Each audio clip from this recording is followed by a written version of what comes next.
I served 8 years on Homeland Security, and a lot of these programs were very much a work in progress when I served there.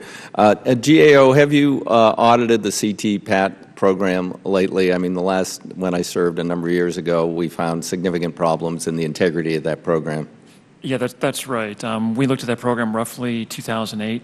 We have an ongoing review that just started just a month or two ago.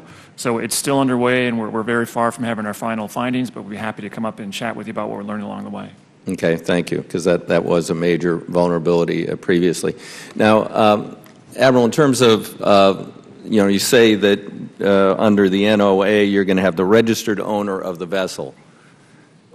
Real registered owner or a front? I mean, when I was in Malta discussing these issues when I was on Homeland, they were like, no way we're going to give you the names of the people who own these ships because we'll lose all of our business here. You know, that's what we provide. We provide cover.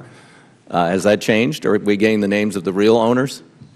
Sir, we typically get corporate names and holding company which names. are double blind, triple blind, and at lawyers' offices. Yes. Yes, sir. So what we scan against are the names of all of the ownership entities associated with the vessel, with the containers, and with the crew members and their hiring. So those are some of the areas that we look at to try to see beyond the individual names of the people on board or the company that's shipping a given container, but we try to look at all of the corporate entities and their history behind the vessel itself, its cargo, the ports that it's been in, and the crew members and the hiring practices as well, because we see some characteristics of companies that are engaged in the hiring of mariners that may be more problematic than an individual mariner, him or herself. Okay, thank you. Dr. Guardia, you mentioned the radiological monitoring of all GA aircraft coming in. What are we doing in a maritime environment for ships or boats or even large pleasure craft that cross international borders into the U.S.? So as I mentioned in my opening statement, so all Coast Guard boarding teams carry radiation sensors. So all the boardings that the Admiral mentioned certainly include the radiation detection element.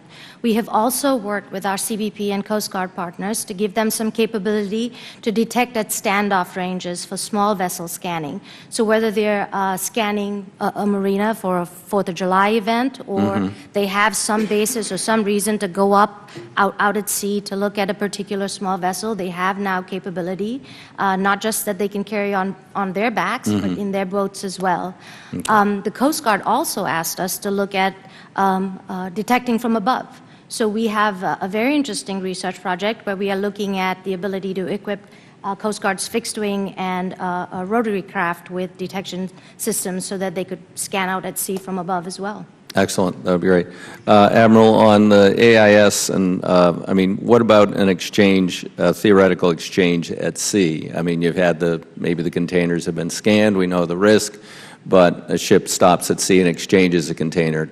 I mean, theoretically, I guess if someone was watching every vehicle's AIS at every moment, you would know that, perhaps these two ships came in very close proximity and there seemed to be no movement, but I mean, we're not doing that.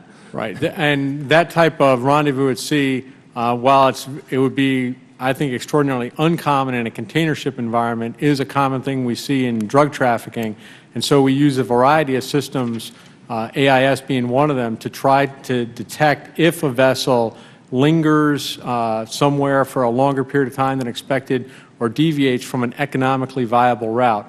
So using AIS systems and other national sensors that are available, I think we would be able to detect if a laden container ship deviated from its track or significantly delayed en route in a non-economical way, and we would be able to then decide how to target that vessel either offshore or once it arrived in port for additional scrutiny. Okay. All right. Thank you. Thank you, Mr. Chairman.